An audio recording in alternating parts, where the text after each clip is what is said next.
स्थापन करतील त्यावेळेला तथागत भगवान गौतम बुद्धांचा, तथागत भगवान गौतम बुद्ध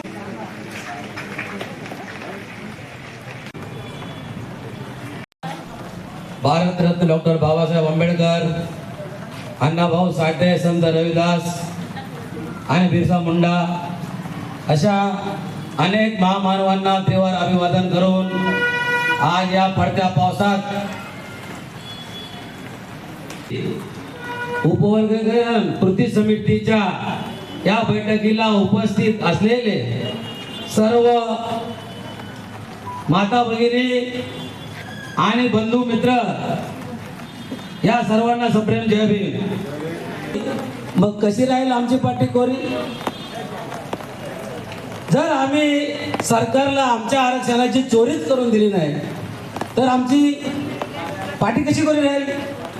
आम्ही जे भाऊ आहेत 59 भाऊ, आपण सर्वांनी जर गुन्ह्या गोविंदानं जे बाबासाहेब आंबेडकरांनी दिलेलं आरक्षण आहे ते आरक्षण आपण 59 जणांनी जर वाटून आणि संगनमताने घेतलं तर आपल्यामध्ये कोणी वाद लावणार नाही, आपल्या आरक्षणाची चोरी होणार नाही आणि आपले येणारी भविष्यातली पिढी आरक्षणापासून वंचित राहणार नाही। सर्वांना शिक्षण, नोकरी आणि अशा अनेक सुविधा मिळतील। त्यामुळं आपण आपसात न भांडता एकीने या निर्णयाचा विरोध करू। आपले मातंग बांधव आहेत, चर्मकार बांधव आहेत, परत आपले बौद्ध आहेत, हे डवरी गोसावी आहेत, या अशा अनेक प्रकारच्या जातींना माझं कळकळीचं आव्हान आहे की कुणीही या अफवांना बळी पडू नका आणि जशास तसं उत्तर देण्याच्या भानगडीत पडू नका।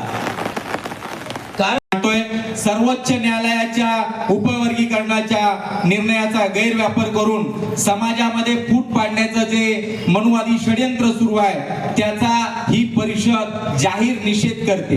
हा पहिला ठराव आहे। आपण हा पहिला ठराव हात वर करून सांगा, हा निषेधाचा ठराव आपण या ठिकाणी संमत करत आहोत। सर्वांची आपली मंजुरी आहे?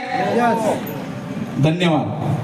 कारण की जर अनुसूचित जाती जमातीमध्ये संसदेचे विशेष अधिवेशन बोलवून किंवा आगामी आता त्यांचं मान्सून सत्र संसदेचं सुरू होणार आहे, आगामी अधिवेशनामध्ये कायदा करून आरक्षणाच्या मूळ संरचनेचे रक्षण करण्यासाठी आवश्यक ती घटना दुरुस्ती करावी आणि उपवर्गीकरणाच्या धोक्यापासून आरक्षणाला संरक्षण द्यावं असा ठराव ही आजची परिषद या ठिकाणी मांडत आहे। आपण हात उंचावून या ठरावाला सहमती द्या अशी मी विनंती करतो। कारण की तुम्हाला